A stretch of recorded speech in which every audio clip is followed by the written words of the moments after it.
speaking of Spygate, my patience is worn very thin, ladies and gentlemen, as you could tell by yesterday's show where I was noticeably upset. I try not to do that too often, but my patience is worn thin with politicians in Washington, D.C. There are some good people up there. There are. I don't stereotype based on bad information, like unfortunately a lot of liberals do with us. But unfortunately, the good people up there are very few. I can vouch for a couple of them as being relatively decent human beings who do the right thing. But Tucker Carlson brought up some hard truths this week on his show. He brought up the fact that this whole Spygate scandal was known about by Republicans early on. And this whole Mueller fiasco, investigating a collusion hoax everybody knew was a hoax. Now we know Weissman, who's doing fundraisers with Joe Biden. We knew that was a hoax too. So, Joe, simple question. If Republicans up in Congress, especially leadership, if they knew from the start that Spygate happened, that the president was spied on illicitly by the outgoing administration in one of the most disgusting acts of political malfeasance in U.S. history, if they knew that, and they knew collusion was a hoax, why did they let all of this continue?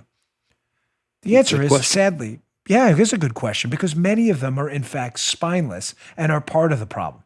As I've said to you repeatedly, I am not going to argue to you anymore that the Republicans are a solution to all your problems. I'm not.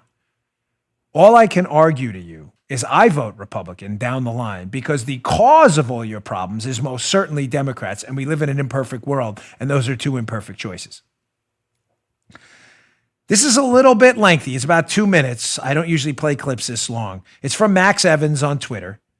He put together this little montage. And for those of you audio listeners only, video you'll see at youtube.com/Bongino. But for audio only, it is a montage of Republicans like Trey Gowdy, Mitch McConnell, and Lindsey Graham being confronted about why they've done nothing on this.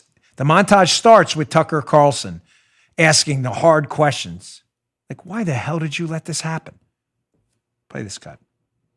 Do you know anybody who trusts the government anymore? There's a reason for that. And by the way, it's not just Democrats you should blame. The vast majority of the Russian collusion investigation occurred during the first 2 years of this administration. Who ran the government then? At the time, Republicans controlled both houses of Congress and every single committee by definition. They had the power to expose this hoax and to shut it down, but they did not. It's Lindsey Graham and Mitch McConnell and Richard Burr and so many of the other useless Senate Republicans. Total phonies. They didn't really do anything. Richard Burr, he is calling Don Trump Jr. back. Yes. Senator Burr, who's well respected, he doesn't want to be lied to. He wants to get to the bottom of what happened. Republican Senator Richard Burr had served the president's son with a subpoena. Can you explain why the Republican would want to do that? Gowdy disputes Trump's spy claim. No, I think Gowdy's appearance was disgraceful. According to Gowdy, the FBI ran it by the book, how the Americans would have wanted them to run the investigation. Really? Give me a break. You said, I am even more convinced that the FBI did exactly what Americans would want them to do. There was no spy. Have you seen any evidence of that? I have not. I would think you would want the FBI to find out whether or not there was any validity to what those people were saying. The FBI did exactly what my fellow citizens would want them to do. He says the FBI did exactly what we should want them to do. The number one question I get asked from Americans is why no one has gone to jail and been held accountable. It was Paul Ryan and Trey Gowdy that wouldn't give us that subpoena power. We didn't send out a single subpoena, not one. I supported the Mueller investigation because I didn't know. Senator, we're talking about a shredding of constitutional law due process that we would ever have. You say that Mueller is a good guy, right? That's been my experience, yes. And you'll do anything necessary to protect him from being interfered with? Absolutely. Well, and it's all Bennett. Where's Director Ray, though? I've got a lot of people yelling at me tonight. He's not doing his job. And you'll do anything necessary to protect him? Absolutely. Somebody that every American should trust, Mr. Mueller. Bob Mueller was an excellent appointment. He will go wherever the facts lead him. He will have great credibility. People want you to move on this, Senator. Are you going to do it? Yeah, but I've told you, and I'll tell you again. Total phonies who tell you they're representing you, but don't. Explain why they didn't really do anything to stop the derailment of America while it was in progress. Wow. I tweeted that out. I think it's well over 1 million views now. So it's Friday. I don't want to leave you on a bad note. You say, okay, great, Dan. So the Republicans have let us down too, but you still vote for them. Yeah, I do. It's an imperfect world. I've just told you why. I don't expect them to solve my problems. They're not going to. Matter of fact, they probably cause a lot of problems too. But the cause of all my problems are the Democrats. So given two fallible, terrible choices, I'll pick the less terrible one. You want to die by chainsaw? You want to die by, fly? I mean, really, if two bad choices, I'll skip the chainsaw moment, right? I say that because there is a future and there is a solution. The solution is this. One, we have a primary process. And secondly, the solution is to shrink their power over us. Because these are fallible, terrible people who make awful decisions all the time, not in your interest, but in their own. The reason they didn't do anything about the Spygate scandal is because they're cowards. There's no other reason.